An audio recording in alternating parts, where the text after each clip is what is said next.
我们伟大来的，我们是中国现在 China now, with your gang of two, Nansu and Michael Olson. Nansu being the senior investigative reporter for Epoch Times, and Michael Olson being the one who was turned away from being a China hand by the great helmsman himself, Mao Zedong. So, Nansu, we just had an incredible story from the U.S. Congress, which actually kind of blew me away. What was it? Well, it was the Senate actually the U.S. Senate passed a resolution. It's a resolution 444, and it was very interesting. And well, first of all, it basically says that the Chinese Communist Party, it is the very first time clearly defined the Chinese Communist Party as a criminal organization posing a grave threat to global stability and peace. That was the very first time that the U.S. government really, the Congress, that this time is the U.S. Senate, really clearly labeled the CCP as the criminal organization. It's a bipartisan effort, okay? So, In uh, unequivocal terms. yeah, clear terms. Clear. So, really quickly, this is what Scott of Florida, Senator Scott of Florida says. I rise today and ask the Senate to pass my resolution, a resolution condemning the dictator and general secretary of the Chinese Communist Party, Xi Jinping. This is directed straight at Xi Jinping himself. And then the date it was June 16th. It's the what? It's the that's basically like because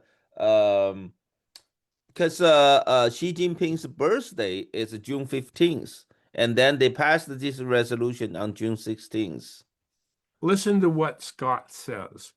There is no greater threat to America's way of life and peace and prosperity in the world than Xi Jinping and the CCP. Xi Jinping hates us. Communist China wants to destroy us. He is not a partner. He is not a competitor. He is a brutal dictator leading a criminal organization that lies, cheats, steals, exploits slave labor, and commits genocide and crimes against humanity on an industrial scale. Wow. That's it.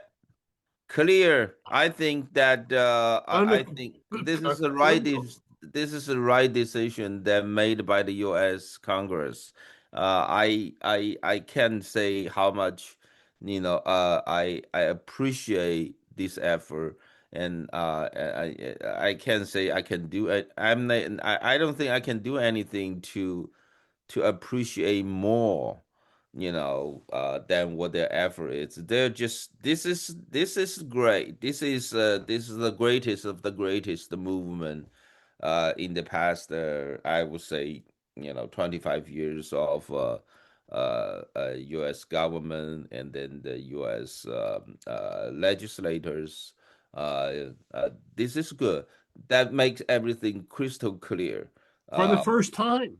yeah, first time. We don't For have the to first argue anymore. It basically, that's it. It's a CCP, it's a criminal organization. But I will say, if they say it's a terrorist organization, that's even better. But I mean, they have to, all these legislators, they're the lawyers, right? They have to really be confined and definite and really uh, without any confusion. So yeah, well, criminal organizations, it's already very good.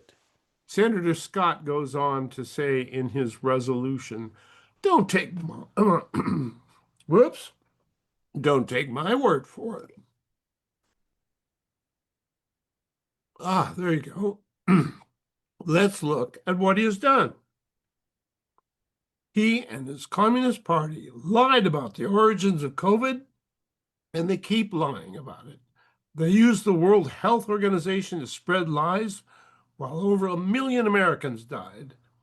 And their incompetent and malicious response to COVID isn't the only way Communist China killed Americans.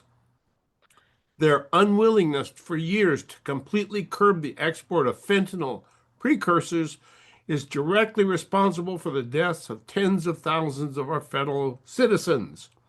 Where Communist China hasn't killed, it cheated. For decades, they have cheated on trade, causing millions of Americans to lose their job. Not competitors, are they, Nansu? Yeah, well, everything, Senator was correct. And then he also talked about that the CCP lie about about their promise when the world all the governments around the world, including the U.S. government, allowing China to join WTO, they promised to develop a market economy, a free economy that will in compliance of all the the international trade agreement that they lied about it. They never done, they purposely taking advantage of the countries around the world, especially the United States, because we have the biggest market in the world, right? uh, and also they have been keep increasing their cyber attack. The cyber attack, the Chinese state sponsor hackers has been attacking the U.S. government, including U.S. Treasury Department. I mean, what kind of country will do that? I mean, only when you are in war you're going to attack your enemy's Treasury Department, right? So that Unrestricted total warfare. that's right. They'll be doing that, attacking our public utilities, and our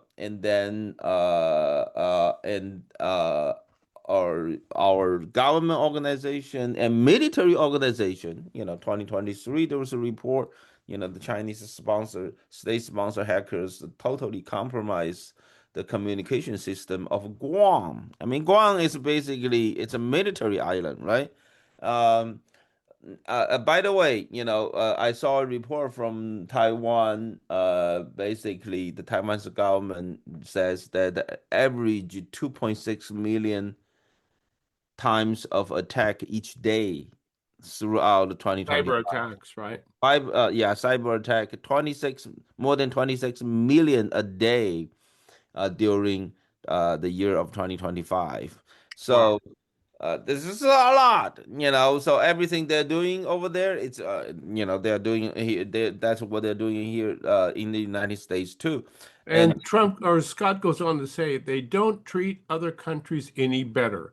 In one egregious case last year in the African nation of Zambia, Communist China dumped toxic waste into Zambia's main river, poisoning the drinking water of 5 million innocent people. It also destroyed the livelihoods of up to 12 million people. It was intentional. They knew what would happen, and they did it anyway because they don't care.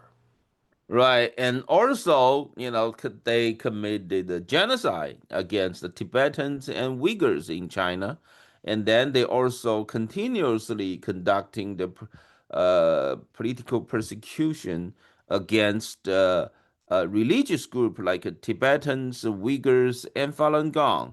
For the people don't even know, never heard of Falun Gong. Falun Gong, it's a mixed practice of Buddhism, traditional Buddhism, and Taoism. So they live their life with the principles of truth, compassion, and tolerance. Which is a competition to the Chinese Communist Party. Right, and then it also says they completely destroy the freedom of people living in Hong Kong. Now they sanctioned 20 years, and the Jimmy Lai, the founder of Apple Daily, a newspaper in Hong Kong, he just recently got 20 years of 20 years jail term when he was 78 years old, and all he did was to try to promote the freedom of speech and freedom of Hong Kong. And then he got it, when he was 70 years old, when he was 78 years old, he was sentenced for 20 years in term in jail. So so on and so forth. And then I think there's a lot of things in that resolution. And I think, and then Senate Resolution 444, for those who want to look it up. What a magnificent statement. Now, Nansu, did it pass? hello. Yes. Did the resolution pass? Yeah, yeah, that was the day on June 16th. It passed. And unanimously. Yes. Yeah. So that's a major statement by the United States Senate, the United States Congress. A first, the first time in our long struggle to figure out how to get along with China that our Congress has stood up and said Xi Jinping is a crook. Xi Jinping is a crook, and then more important, the CCP. CP. CCP is a criminal organization. Yeah, CCP is the criminal organization. It's the biggest threat to American way of life. It's the biggest threat to global peace and stability.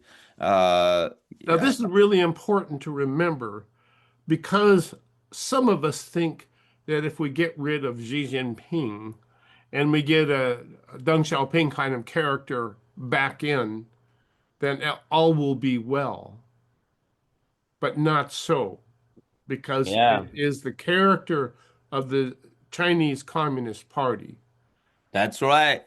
Now, don't, from now on, if people come to you and say, somebody like inside the Communist Party, like Zhang Youxia or somebody else, they're going to get rid of Xi Jinping. We can talk about those news if those are true or not, but, don't put any hope if the Chinese Communist Party is going to change just because Xi Jinping being replaced. It's really similar to what we face in Iran with the IRGC, the Iranian Revolutionary Guard Corps. Um, It doesn't it, matter who is the leader, right? it doesn't matter who the leader is because the IRGC's sole purpose is the IRGC. And it's just like that with China's Chinese Communist Party. They care not a whit about the people of Iran. They care not a whit about the people of China. It's all about this organism that has taken over these countries. Well, this is that's why it's so important that we trying to promote the religious freedom in China. Amen. You see, the problem is, you look at the Communist Party, they there's no higher moral value, basically. So The CCP is yeah, the gone. CCP, there's no higher moral value. There's no higher moral authority than the CCP itself. So CCP is like they look at themselves, their interest is the interest of God, basically. They are the God, basically. That's what they believe. So their interest is the only interest. Now comparing with Iranian regime, they say they represent God interest. They're the only Yeah. representation. So this is We talk to God, you don't talk to God. that's right. And So and CCP says we are God, you can't talk to us. that's right. So it's really that this is really the problem. It is right, and we Americans we believe we are one nation under God. Therefore we do have a higher purpose of moral value, and then we do have a higher moral authority above our government, and that's how we traditionally limit the power of government Uh, but they totally believe different things, so they do whatever they do. So, having had this,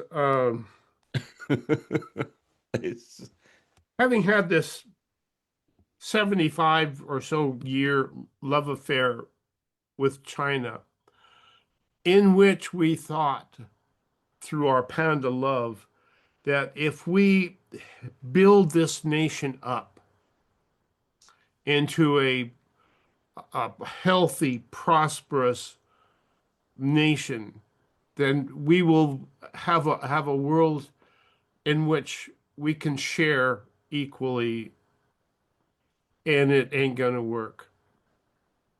well, the wishful thinking, if you still have a wishful thinking that the Communist Party is one day going to change their political system, it just you're way behind. You need to give up. This is our enemy, and this is our the biggest enemy, and this is also the biggest threat to not only to the lifestyle of ourselves but our children, our grandchildren. We need to somehow find a way to defend the lifestyle of our children and grandchildren. When I was studying Chinese, my minor literature, I translated the poetry Mao wrote on the Long March. One of them was called Kunlun, and Kunlun, of course, is the huge range of mountains. Um, and one of Mao's poems, Kunlun, in which Mao wrote something along this line: Kunlun, if I could lean on my sword, I would chop you into three and send one part to Russia and one part to America and keep one part here, so that all the world could enjoy the strength and majesty of your being. Something like that was the poem. And it expressed this absolute idealistic of the world, which I fell in love with a At long that time, time right? at that I time. And well, and Chairman Mao was a great poet he was for a that's great for poet, sure. yeah. Yeah, he's a poet. He wrote a lot of magnificent. Now, purely from if you don't look at the political thing, Yes. you Well, you the you you look poetry, you're only looking for looking the poet from the literature point yeah. standpoint. This is it's great, but once you put in the political purpose of how he wrote those things, how he got a passion. That's very important, right? If you want to write a great poem, great poems, you need a great passion. Now, the passion when that was what drove everything to a wrong purpose, right? Well, and that was exactly the two Maos that I had to confront. I had the Mao of this wonderful poetry, of this ideal look at the world, and on how what he was doing was going to change the world to a place that we could all share equally in its beauty and majesty. And then I had the other the Mao of the Great Leap Forward, the Mao of the Great Famine, the Mao that killed 65 million, give or take, of his fellow countrymen, the Mao who would not allow any kind of contrary thinking. None. None. I share with you for everything how you felt. I used to feel that way when I was young and I was totally brainwashed and then and I when I did not know any truth about China because I was brainwashed. I've been living in the pond, like a fish in the pond. I didn't know what how dirty the pond was until I came to United States. I started understand and increasingly understand, I would say, that the U.S. Constitution, how it was built with the higher moral authority that's above the government. I thought, that was great, because Mao basically put the biggest pie in the world in the universe for his purpose, and under that purpose, he can do whatever he want. So it was just because there was no higher moral standard above the Communist Party, right? So, and then our founding father of United States really thought this through. They put there's a higher moral authority above the government, so that it doesn't matter what your purpose is. You're not going to above the God. And then the government, it's a human organization. It's the human organization. It's got its own weakness, just like what Aristotle said. The government is made of people, and then people have a good part or bad part. So therefore, the government, it's going to have a good part or bad part. It's never perfect. It need to be balanced. Its power need to be balanced. It need to be watched out. It need to be some people need to have the right to balance, to check whatever it does. So that until I learn and study and totally convinced about that philosophy, um, yeah, I thought, this is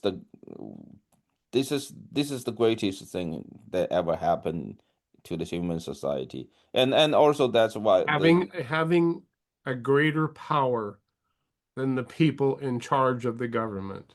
that's right. And then also, I think that was only the reason why, the Americans have been, leading the entire world's culture, the future of the culture in the last 250 years. I think that's why every culture is trying to assimilate into that direction.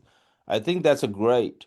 Um, but I only realized all these things in the past 20 some years. But before I came to United States, or even the first 10 years I live in the United States, I didn't really understand all this. Tiananmen Square. Yeah, Tenement Square, there was not that 1989. I came here in January of 1989, right? Just 5 months after, 5 months prior to the Tenement Square massacre. That was the time I start waking up. That was the time I start and also that the tenement, the protest for the students being killed in Tiananmen Square, what was it was the wake up time. So that's why after joining those protests here in the United States in front of San Francisco consulate, I didn't really. On one way, in one part of my heart is so angry, but in other part of my heart, I was so happy because I felt so much released. I felt something like like mountains be moved from my heart. I don't feel heavy anymore. I feel there's something, I never thought about it was there. I didn't even realize it was there. But, but after it was removed, I felt so and so happy and so free. And that was tremendous. I still remember after so many years. Well, talking about mountains moving, we're after going to take a quick break, but when we come back, I'd like to talk about the mountains that moved in Venezuela and what on earth would that have to do with China? Stay tuned. We will be right back and you'll get to learn all about it. It's time now to repair or replace your roof. Hi, folks. Warren Knox here of Knox Roofing. Well, we install leak-proof and fireproof roofs. roofs that look nice with a lot of choices of colors and styles, gutters, skylights, insulation, and roof decks. We only install proven products with warranties unmatched by anybody. Financing is always available, and we have discounts for veterans and seniors. Do business with Knox Roofing, and you'll also receive a free Knox Garden Box. The number to call again is 831-461-0634. Thanks, folks. Attention investors. This is a simple commercial on the investment value of gold. Gold continues to make new highs. In good markets and in bad markets, you need to have your portfolio balanced with gold. Learn about owning physical gold or getting a gold-backed IRA. Make this simple call right now. 800-414-1657. 800-414-1657. That's 800-414-1657. Sponsored by Reagan Gold. It's high time to celebrate the opening of the new Hook Outlet Dispensary, 1129 Mission in Santa Cruz. Get in on the opening fun and really low prices on the Hook's unmatched selection of top-quality medical and recreational cannabis flower, vapes, drinks, gummies, and concentrates. The Hook Outlet is now the West Side's source for finest cannabis at the lowest prices. Get in on all the opening fun and low prices at the all-new Hook Outlet. HookOutlet.com for details and deals. Charlie Hong Kong is here to nourish you with our healthy noodle and rice bowls, abundant with local organic produce grown in nutrient-dense soil, as well as soup, sandwiches, salads, and our special ginger lemonade. All are welcome to enjoy our patio or to go. Order in person or online, corner of Soquel and Seabright. Charlie Hong Kong, nourishing our community one bowl at a time.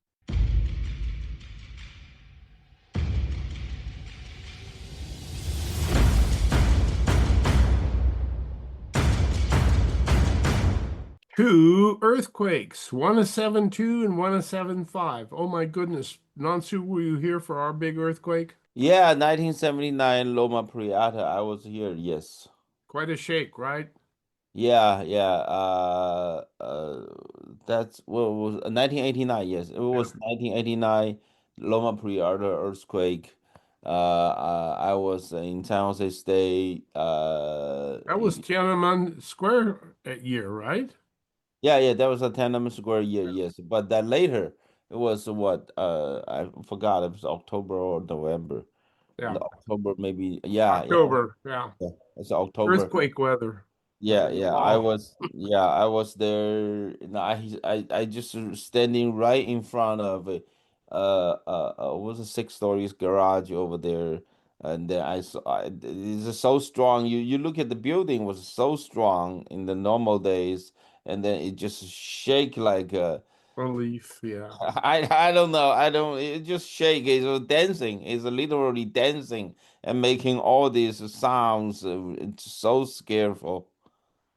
You know, the same thing happened in Venezuela here very recently. Two back-to-back earthquakes, one a 7.2, one a 7.5, and it was a catastrophe. 2,300 people died, 11,000 injured, and guess this, get this, tens of thousands of people are still missing. What happened? A lot of the buildings simply pancaked, which is to say they just fell straight down on top of itself. Yeah, all those people got sandwiched in. And a lot of those 11,000 or tens of thousands that are missing got sandwiched in these buildings. What happened? Well, it's a very tough place to build buildings in the first place because a lot of the buildings were put up on fill, which means that perhaps it was an old city dump or something. They compacted the soil and put buildings in it, and it wasn't very solid ground. But another thing that happened too, that Venezuela is one of the first real big China Belt and Road countries. And ever since 2006, the China construction companies have been building public housing in Venezuela and working with the Venezuela government, building these massive skyscraper apartment complexes. China's been providing the financing, providing the construction, even shipping over prefabbed housing structures from China.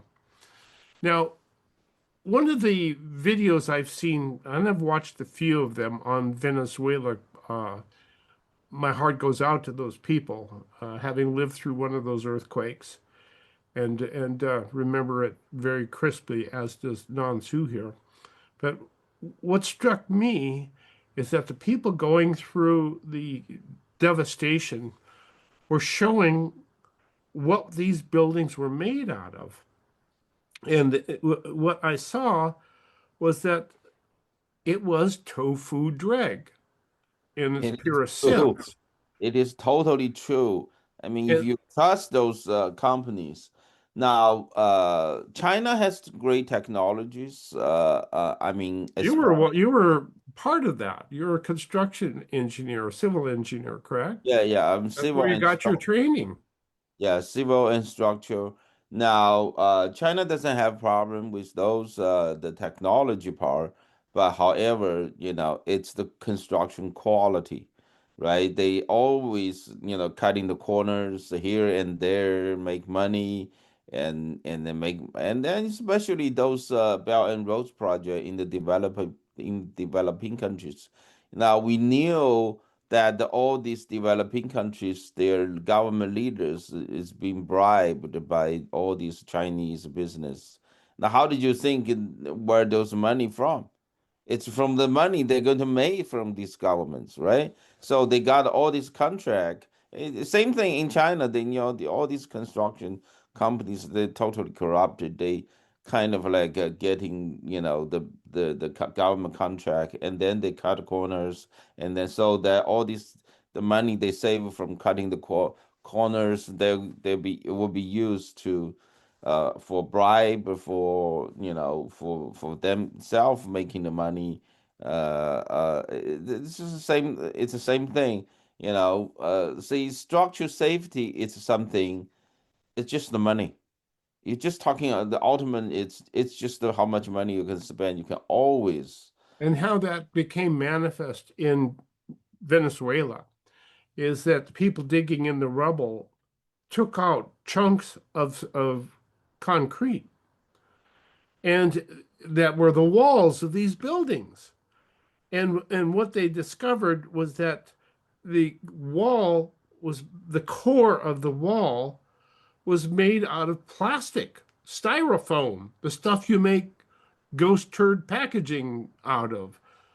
And then on the outside of it was a thin layer of concrete paste painted on the plastic. So these walls were made out of plastic and they just crumbled. Yeah, it's true. It's true. That So all these. I'm sure the construction design, called for steel. We build buildings out of You steel. see, you have seen, all these buildings and bridges collapse in China. It's the same way, that collapse in Venezuela. It's totally corrupted. It's totally corrupted, and they don't. Their government don't. The China, just like Chinese government, they don't care, and Venezuela government don't even care, and this construction company, they're just making their money, and it's just like. It's a You see, sad. Last year, remember last year there was a tall building and collapse in Bangkok in right, Thailand. right, right. Was Exactly. right? It The was also pancake. built. Yeah, it was a bank building, right? It was also built by the Chinese construction company because it's also it's a part of the Belt and Roads Initiative in Thailand. Same thing. You look at in China all these years, every year you talk about the bridges, buildings collapse. It's just the people already trained for that. Uh, Structural safety, it's something. It basically it's the it's the design and build and inspection of the process. You have to have someone, they actually doing the job when they do the inspection. They identify all these issues. Um, and then you have the government officials that really responsible do the plan check process through the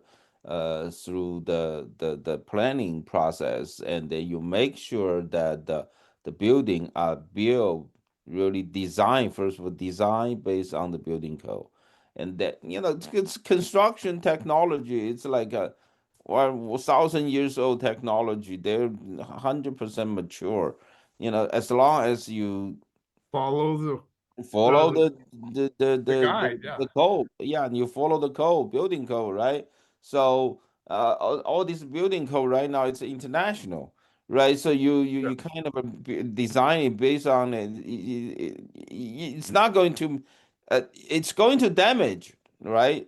All when you have a strong earthquake, it doesn't matter.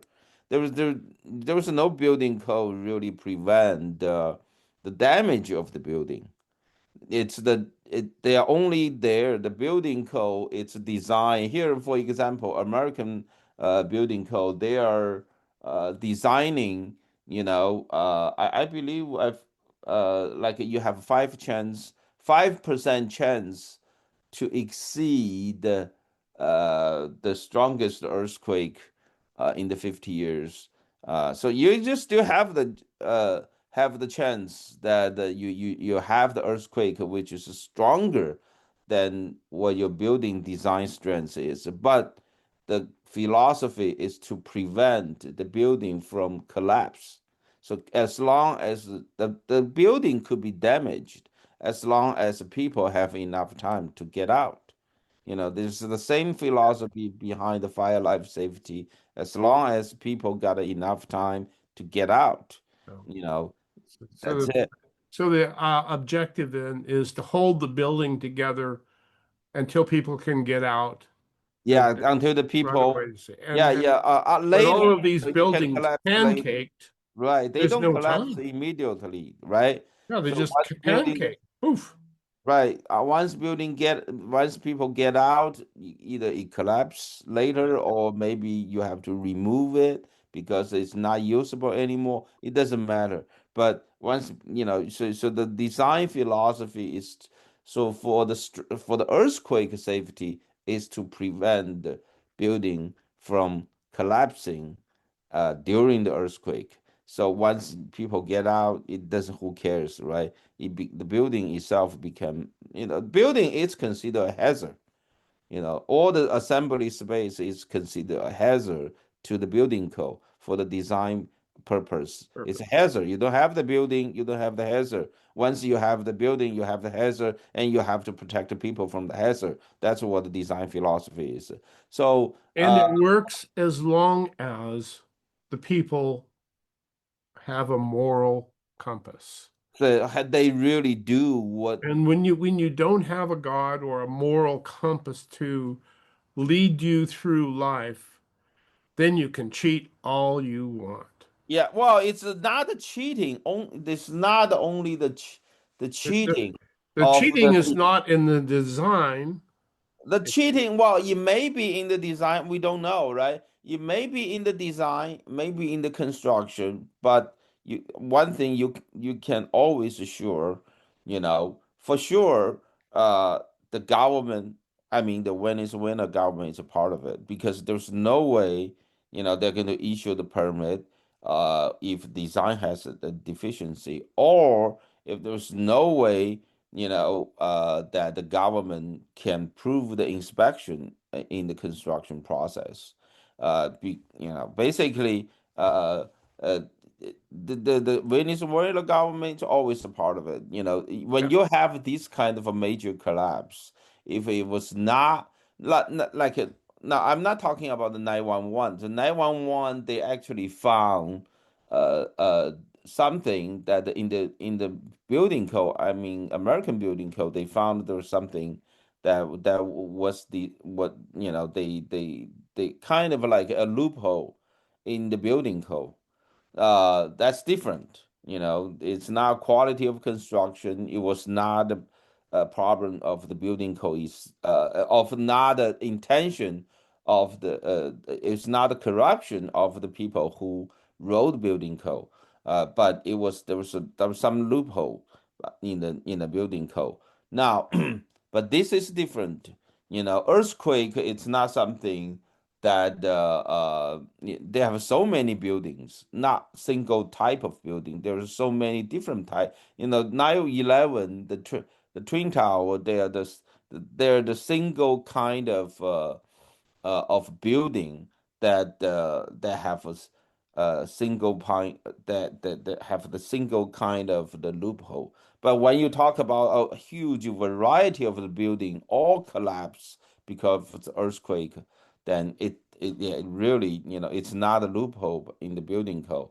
It's just that if it's design in the design phase, they purposely cut a corner, or in the construction process, they cut a corner.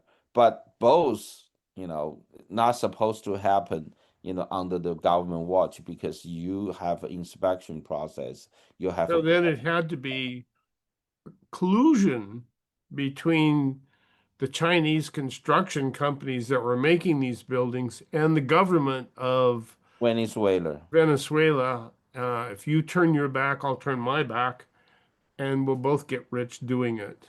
That's right.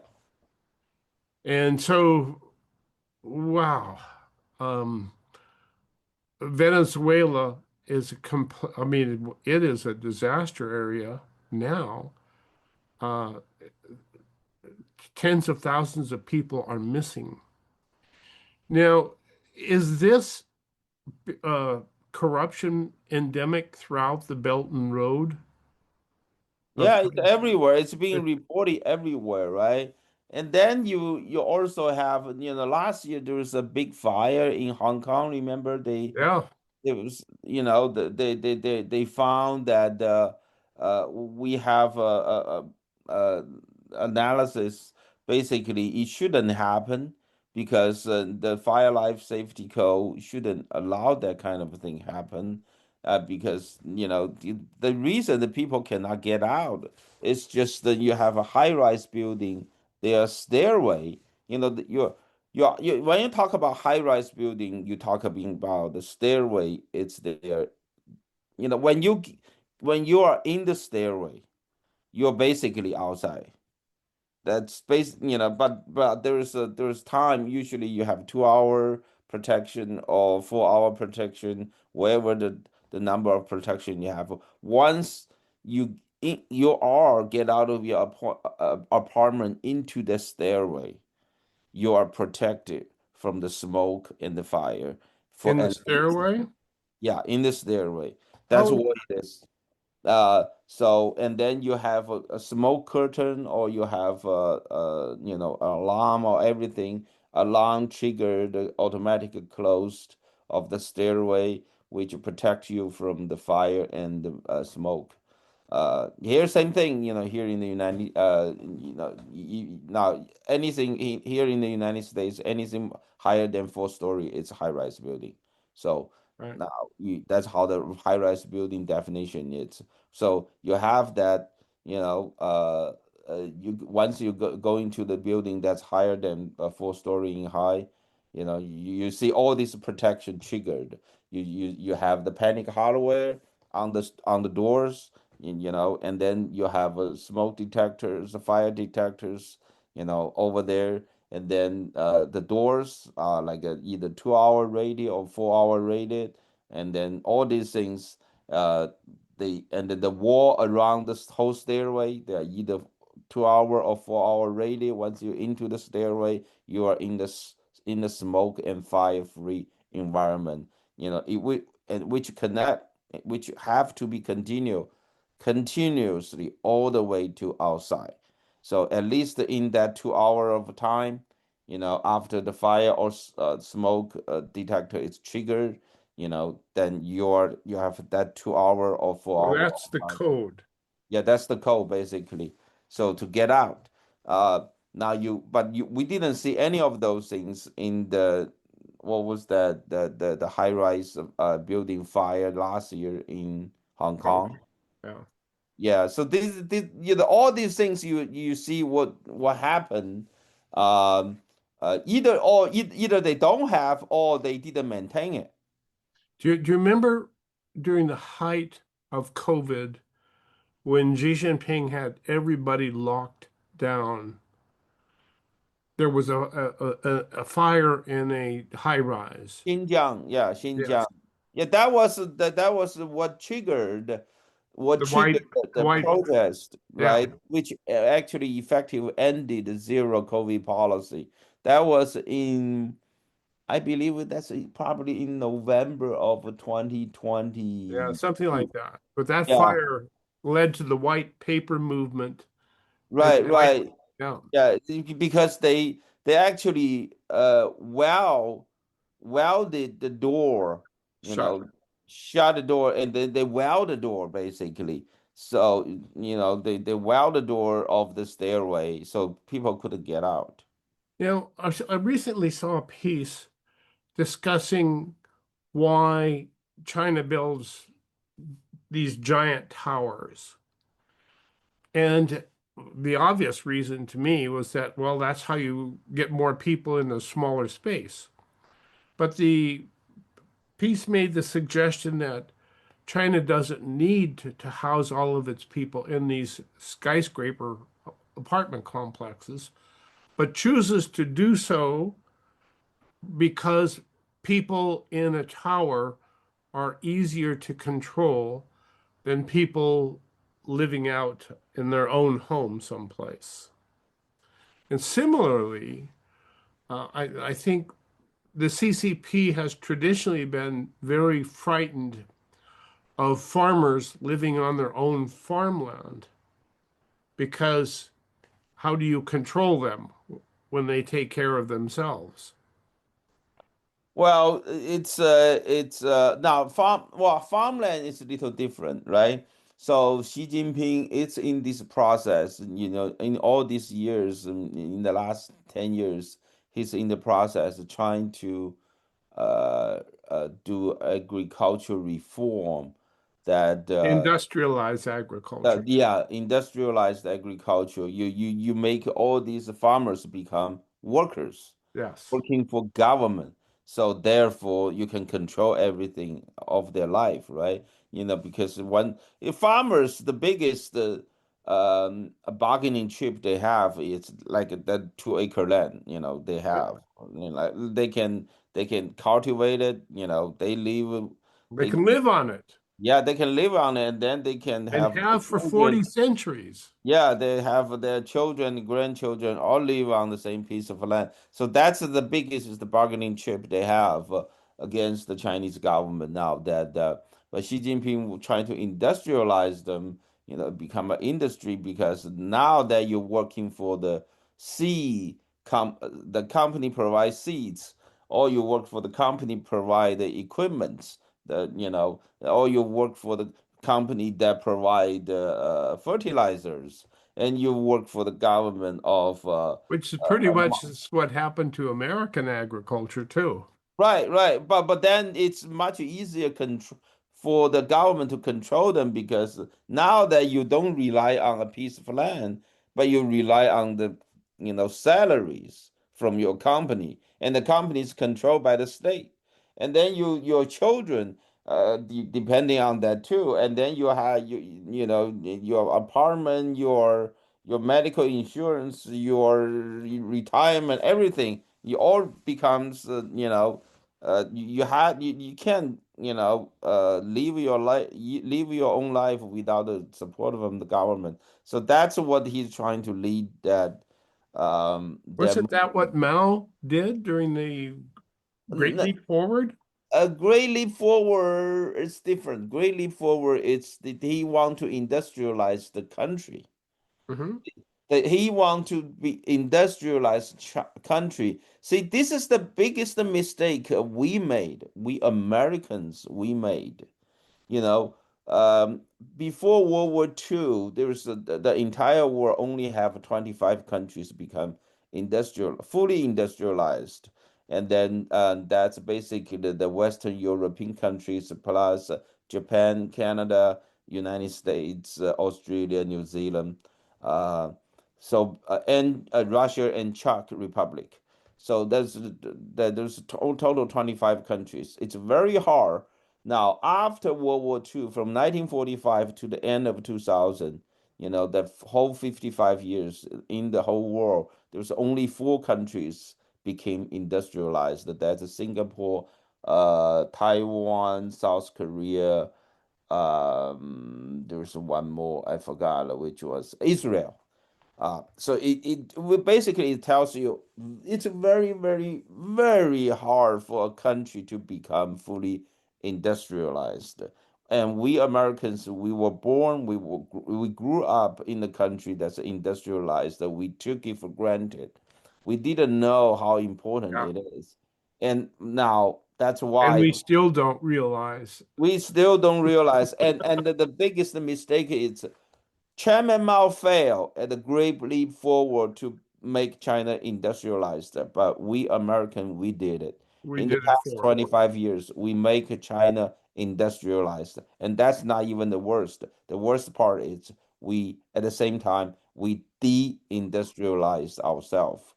All these things, it's passing down from one generation to another. You get one or two generations who doesn't do it, you forgot how to do it. So we have and you to, take it for granted, and it's easy. Anybody can do it, no problem. So let's give China our industry so that we don't have to breathe dirty air. that's it. So that's when China becomes the greatest threat of all time to the biggest threat to peace and And it's humanity. not a threat to the economy, it's an existential threat to the civilization. Yep, yep. So we just have to deal with that. So now that we invite the people from South Korea to teach us how to do ships, and then we have Japanese friends coming to teach us how to do nuclear power plant. Not the designing part. Still know how to design it, but But to build it, to build it, and to then we have weld it yeah, together, we have our Taiwanese friend coming to help us rebuild the make semiconductor chips. grid. Yes, so you see, we already forgot. We don't know how to do it anymore. But it's not easy. It's a process. Take decades because you're talking about the entire supply chain need to be moved back. And yeah. So when we hear news of how China lifted up the people of China, it was really you and I that lifted up the people of American China. taxpayers. Yeah. That was it. Well, ladies and gentlemen, what an interesting adventure we had today on China Now. A lot of territory we covered, and a lot of very interesting things happening, as there always is in our relationship with our principal, I guess, competitor, but also Enemy, enemy. not competitor. All right, Nansu, Michael Olson, and thank you all for tuning in. Be sure and stay tuned next week as we take another adventure into the relationship between our two great countries. So thank you all for tuning in.